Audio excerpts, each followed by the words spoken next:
All right, this is my um, jazz kit guitar that I bought off of Amazon.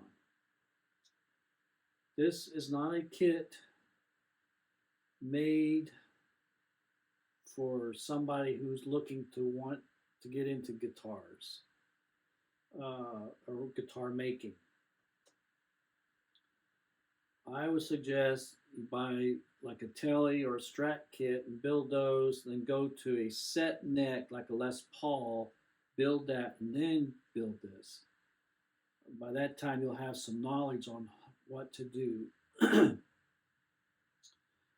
Some of the issues I had in building this was, first of all, the neck didn't fit right. I had to make this body and neck fit right. And it takes a little bit of knowledge, a little bit of patience.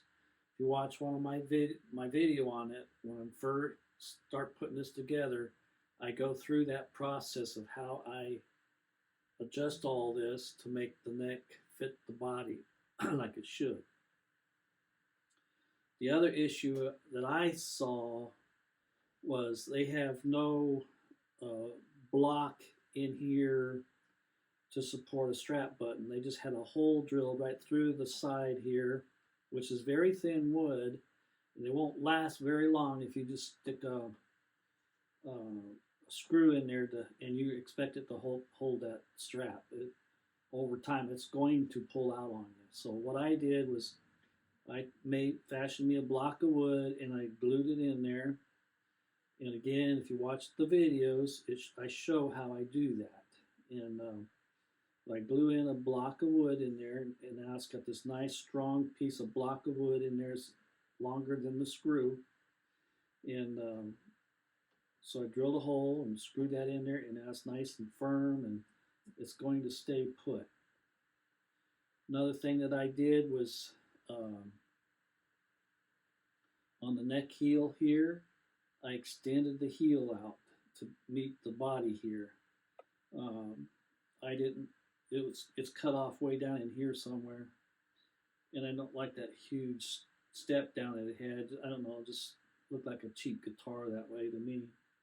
So I extended that out. If you look at Guilds and Gibsons, they all bring them all the way up to the end of the body here. Some Gibsons now have a little bit of a tiny bit of a step down, but not much, which just looks better than chopping it off way up here somewhere. The other thing I did, I reshaped the neck on this. It comes with like a D-shaped neck on it. I want it more rounded, so I reshaped the neck so it feels more rounded. It's not completely round, but it's a lot better than the D shape that it was. Feels a whole lot better in my hand. It's a little bit narrower on the back side of the neck, and my hand fits it better. And other thing I did, I changed pert near all the hardware on it. The only thing that's original to it is the bridge and the tailpiece. The tailpiece I modified so it would hold my eagle on here. That's the only modification I did to it. And I will be changing out this bridge. I just don't like it. It has some, I don't know, it's just cheap bridge. I just don't care for it. So anyway, it's going eventually, probably within the next couple of weeks. And so this will be a change out on this. But everything else has been changed. It's got 500K pots in it with 033 tone caps, orange drop tone caps in there. The switch has been changed. It's a three-way switch that comes from Amazon it's all pre-wired with braided wire casing on it. So it's a nice switch. I mean, it feels like a switch. It don't feel cheap. I think I forgot to tighten that up. Anyway, it's got a Switchcraft input-output jack on there. I painted it ivory with Rust-Oleum. It has no clear coat on it. I think it's fine without a clear coat. I put copper accents on it because I like copper. It's my guitar. So I thought, why not put some copper on it? So I did that. Um, I can't think of anything else I did. Oh, I had to cut the headstock, of course. I used this open book design, which is an over exaggerated open book design. It's not Gibson copied. In fact, Gibson was, if they were truthful, they copied it from some other builder from way back when. Has my Eagle Blues brand on it now. Oh yeah, Wilkerson humbucker pickups are in it. I like Wilkerson stuff. I'm going to continue to use Wilkerson, and I'm sold on them. For the money, why not? You know, why spend $200 for a set of pickups if you can buy these? They sound, I think, just as good. And for what I do today, I'm not out playing anywhere, not doing anything. So that's what I'm going to do. During this build, I had a couple of my barrel bad episodes, and I had to prolong it. And so it seems like it's taken forever to get to the point where this guitar is today. But I'm here. I'm still alive and kicking. I don't know if it's a good thing or a bad thing. But I'm here. And so here's the guitar. Here's an E chord. Oh yeah, I used Diodario flat wound strings on it.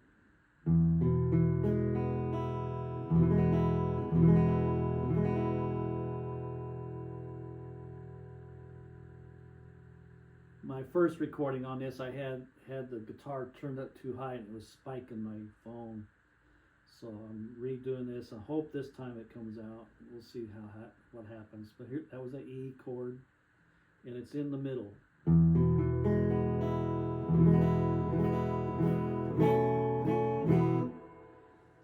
Here it is in the neck.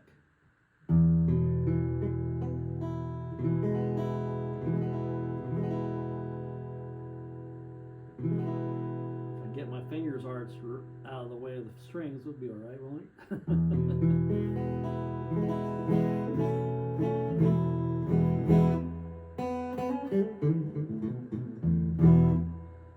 And here's the bridge.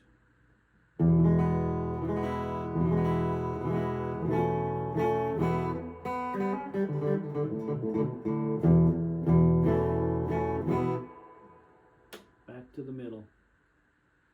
So here we go. Keep your fingers crossed. You're lucky the wind's blowing right.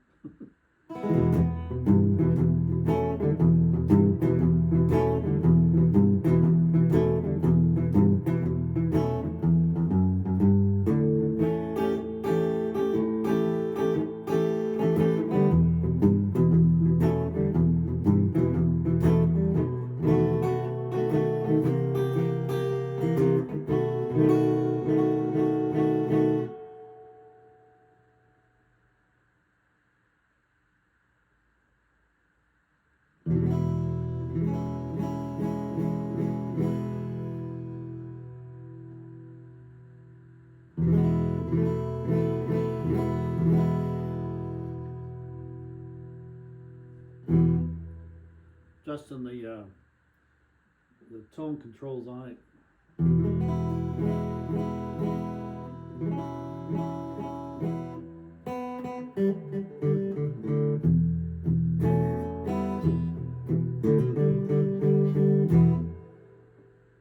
Trying to get it more of a jazzy sound, I guess. I don't know.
got a little drop D there going on there. I hope this comes out this time.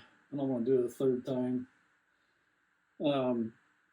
That's some of the issues I have in trying to make these recordings. I just do it off my phone, and it is what it is, and I can't control sometimes how it comes out. Some days it seems like it does better than other days. I don't know why.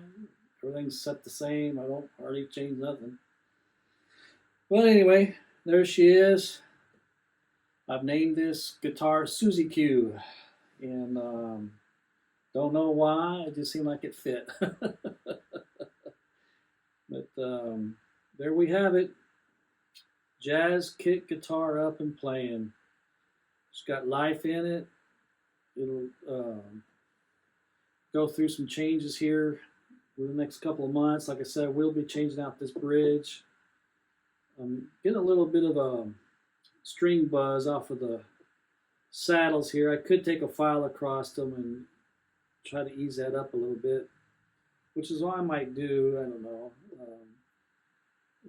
Could be because I didn't put that spring back in there yet on those. There's a spring that goes across the screws here. I didn't put it back in yet, and I probably should put that back in. It'll probably keep them from rattling around. And but other than that, one of the other things I had to do, I had to put a piece of foam underneath my my tailpiece here. The tailpiece was riding right on the doggone body and vibrating, so I had to put a piece of foam in there to help lift that up off the body so that would quit rattling. But again, not for a novice builder, intermediate builder maybe, but it takes a little bit of knowledge to put this together. I have my up and coming videos. I got to finish I'm going to finish that Flower Power 2 guitar. That's the one that has the fabric on the front and the back. That's been hanging in the closet drying in there. So now I have all the parts for it. This guitar is done, so I'm going to that. Once that one's done, then I'll get on that Leo James. I promise I'll get on it as soon as I can. And I'm going to handle that build totally different from anything I've ever done. I am going to put it together with everything it came with, including the strings that it came with, right out of the box. Because I want to see and demo what it's like if somebody for the first time wanted to buy a guitar that they wanted to build. I want to put it together to see if it's that kind of a quality of a kit that you can take it, build it, and play it. I'm pretty sure you can take it, build it, and play it, but how well it plays, we're going to find out. So stay tuned for that. Subscribe, click that that bell on there so you'll get notifications when I do my videos. And I apologize that I get grumpy sometimes, but that's just who I am. That's the way I am, and I can't change now as much as I try. But anyway, I hope this take has taken. But don't get me wrong, this was a fun build. All builds will teach you something about, not just about guitars, but about life. It will teach you your weaknesses and your strengths, and it'll teach you patience or give you patience. And it is a process, and if you keep your mind open to what's going on, maybe throughout the build, if you have a hiccup, maybe it's trying to teach you something, and that's what I believe. And I also believe guitars talk to you, so take that for what it's worth. But anyway, be at peace out there, and I hope you enjoyed this series on the Jazz Kit guitar build, and with all of its ups and downs. And I think it had more ups and downs, actually. I do. I did get frustrated when I had to change the color of it, but that's just sometimes that's what you got to deal with, and you just learn to deal with it and go on. So, alrighty, y'all. Again, be at peace, and we'll be talking at you. Bye now.